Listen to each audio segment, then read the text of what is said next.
Albert Garcia on location. Where? Well, where else? Seaside, Oregon. We're here again. And you know, it's funny because as often as we've been here, we've never really done a segment on one of my favorite places, the Lewis and Clark Salt Works. And candidly, I've never been there, so I'm real excited about today's show. As you can see, we're going down the street here. This is Avenue I.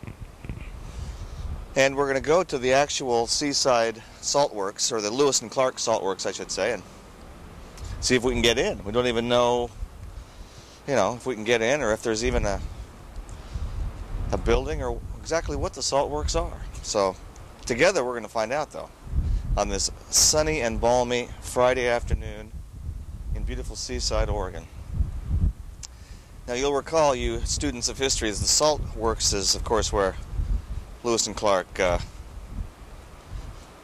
know, well, you know, I don't have to tell you that. Here we are at Salt Works. You can see the sign up there. It says Salt Works right this way. So we'll turn right and see if we can get into the Salt Works. Hold it there. Hello, sir. Albert Garcia on location. We're here to see the Salt Works. Oh, no, it's not open right now for business. And I see. Who might you be? Oh, my name's Carmine. Carmine, you know, we've come a long way. Oh, yeah. And we'd like to just take a peek at the Salt Works. Well, I'm sorry, it opens up in about 5 minutes. Can't break the rules, you know. Well, Carmine, maybe you could answer a couple of questions for me. Oh, sure. Now, years ago they called this the Salt Cairn, if you recall. Now it's the Salt Works. And not only myself, but a lot of our listeners want to know what the hell's going on with that. Well, I see your point there. What happened there was that no one could pronounce Cairn.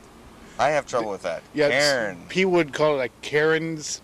It's one syllable, isn't it? It's supposed to be one syllable, you know, Cairn. like the dog. Like Cairn the dog. No, Cairn Terriers, you know, like Toto on the Wizard of Oz there. So they changed it to the Salt Works, mostly because they work here. And do you work here too, Carmine? Oh yeah, they hire me here. I don't get paid, but that's what I do. Man. Yeah, well, you got a few seconds here, then we'll open her up for you, and I'll take you on a tour of the Salt Works. Could you give us on a private tour of the Salt Cairn?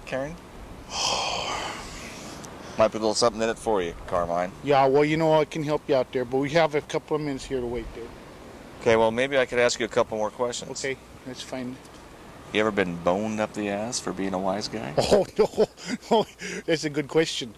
In the old days, I used to get boned up the ass by my friends because, well, I've been wearing this helmet, you see, and it makes me look like a giant penis, they said.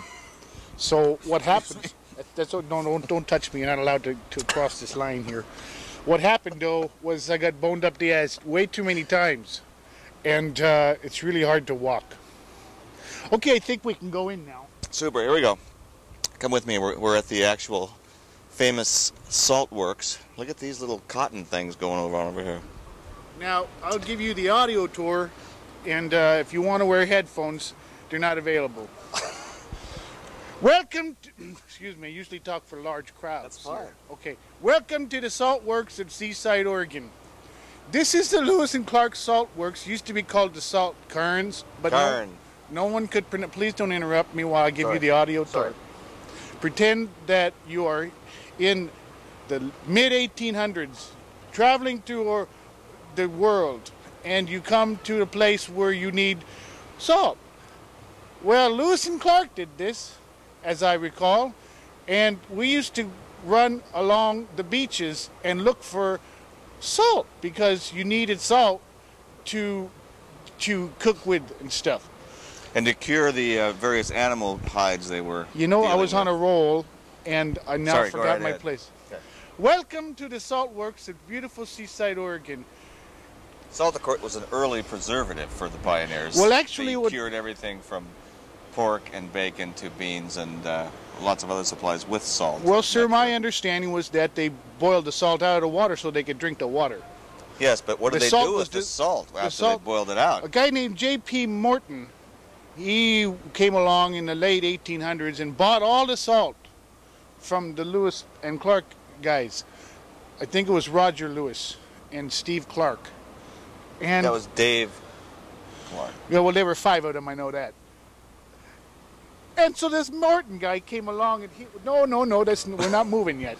The Morton guy came along and bought up all the salt. Okay, now we can move. Okay. Now, we're moving. Actually, this is the is this the actual oven they were in? Yeah, no, this is like a replication of it.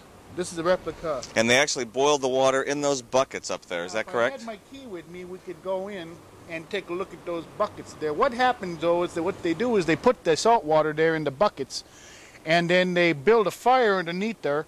You can see underneath there's the places to put the firewood there, and then they boil it, and they boil all the water down, and there's just be salt left in the bottom of it.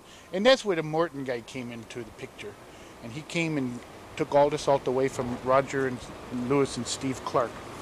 Okay, could we come over here now? And we've got the actual historic plaque commemorating this historic place. Oh, and look, it says Salt Cairn. I will read this to you. On January 2, 1806, the salt works was established. Was made by the 3 salt shakers, makers of the Steve Lewis and Roger Clark expedition. Joseph Field. These guys, they came in here and they put this plaque up because they were so conceited for themselves. And this is the original replica that was made when they made it. I notice it says here, the expedition had run out of salt before arrival. Ah, well, see, I think that's a misnomer, because what happened there was that they didn't run out of salt. Just this J.P. Morton guy came. I think he stole a lot of it. Anyway, so this was erected by the Seaside Lions, not to be confused with the Sea Lions of Salishan. And this was in 1955 there. Now, if you come along here, walk this way. We are walking around the back of the Salt Cairn.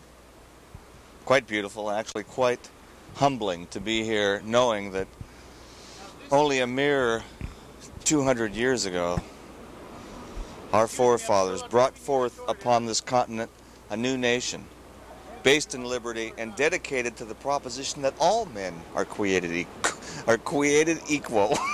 Excuse me, there's no more to the tour. Okay. This flagpole was erected. Okay, now if you step this way. Step this way. I'll introduce you to my boss out here in the car, and he can fill you in a little bit more. Whose woods these are, I think I know. His house is in the village, though. Well, that now he will not see me stopping here to watch his woods fill up with snow. You notice they locked this up here only because if they've had to replace the pail so many times. They lock it up, but it's not too hard to just step over this thing here.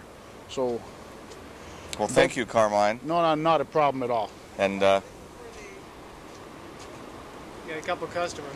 Okay. Gotta put my helmet on. How you doing today, folks? I hope I don't scare the baby. I wonder if this flag is part of the whole monument thing. Like I said, it was erected. Sign up. We should sing the national anthem. Oh, beautiful, for say, can you see red bombs bursting in air? Up there, gave me reason to believe in my girl, talking about my girl. Why are we quiet all of a sudden? We on the beach.